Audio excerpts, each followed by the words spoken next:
मस्त असा खमंग झटपट होणारा नाश्ता. तर स्वागत आहे तुमचं नव्या किचनमध्ये. तर आज आपण तांदळाच्या पिठापासून डोसे कसे तयार करायचे हे तुम्हाला सांगणार आहे, हे दाखवणार आहे तुम्हाला मी. तर त्यासाठी मी तांदळाचं पीठ घेतलं आहे. 1 वाटी तांदळाचं पीठ घेतलं आहे. तर 1 वाटी तांदळाच्या पिठासाठी आपल्याला 2 वाटी पाणी घ्यायचं आहे. तर एक भांडं घ्यायचं आहे, त्यामध्ये आपल्याला 1 वाटी पीठ घेतले मी. हिरव्या मिरच्या घेतल्या 2 ते 3 कट करून. छोटा कांदा घेतला आहे, छोटा गाजर घेतला आहे, थोडी कोथिंबीर घेतली मी, थोडी टापक कढीपत्त्याची घेतली, हिंग घेतलेलं आहे मी. हे पाणी आपल्याला थोडं थोडं करून घ्यायचं आहे, याने गोळे होत नाही. आणि पीठ आपल्याला पातळ करून घ्यायचं एकदम, याने डोसे आपले जाळीदार होतात. तर हे चांगले मिक्स करून घ्यायचं आहे आपल्याला. तर 1 वाटी पिठासाठी मी 2 वाटी पाणी घेतलेलं आहे. हे चांगलं मिक्स करून घ्यायचं आहे आपल्याला.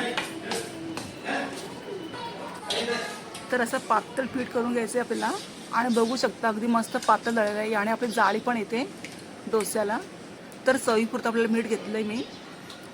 हे आपल्याला 10 ते 15 मिनिटं झाकण देऊन बाजूला ठेवायचं आहे. तर आता आपण चटणी तयार करायची आहे आपल्याला. तर चटणीसाठी ओळ्या नारळाचे काप घेतलेत मी, हिरव्या मिरच्या, लसूण, मीठ घेतले चवीपुरतं. आणि हे आपल्याला चटणी करून घ्यायची आहे. तर चटणी पण रेडी आहे. आणि आत्ता डोस्याचं पीठ पण आपलं तयार झालेलं आहे. तर तवा एकदम कडकडीत गरम करून घ्यायचा आपल्याला, आणि सगळ्यात तेल लावून घ्यायचं आहे. आणि तवा पण आपला मस्त कडकडीत गरम झालेला आहे. तर आपलं पीठ आपल्या बुडापासून घासून घ्यायचं आहे. डोस्याचं पीठ आणि तांदळाचं पीठ असल्यामुळे बुडाला बसू शकते. तर आपल्याला झाकण देऊन 20 सेकंद आपल्याला हे शिजवून घ्यायचं आहे आपल्याला. आणि बघू शकता मस्त असा डोसा तयार झालेला आहे. अगदी मस्त. 1 चमचा मी तेल घेतलेलं आहे. हे कढईने घ्यायचं आहे आपल्याला. बघू शकता, पलटी पण करू शकता, नाही केलं तरी चालेल. मस्त असा खमंग डोसा तयार झालेला आहे. बघू शकता. हे तुम्ही शेंगदाण्याच्या चटणीबरोबर नाहीतर ओळ्या नारळाच्या चटणीबरोबर पण खाऊ शकता. तर सर्व डोसे आपल्याला अशा प्रकारे तयार करायचे आहे. तर तवा एकदम कडकडीत गरम करून घ्यायचा आहे, आणि हाय फ्लेमवर आपल्याला हे डोसे तयार करायचे आहेत.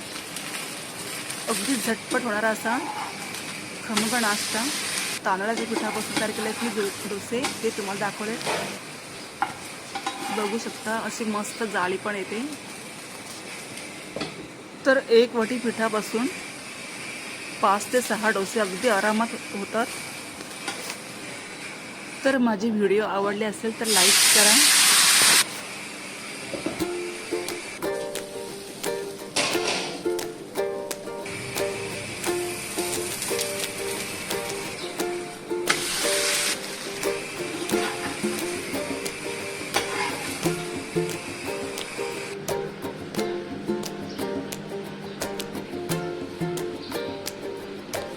तर बघू शकता मस्त असे डोसे तयार झालेले आहेत.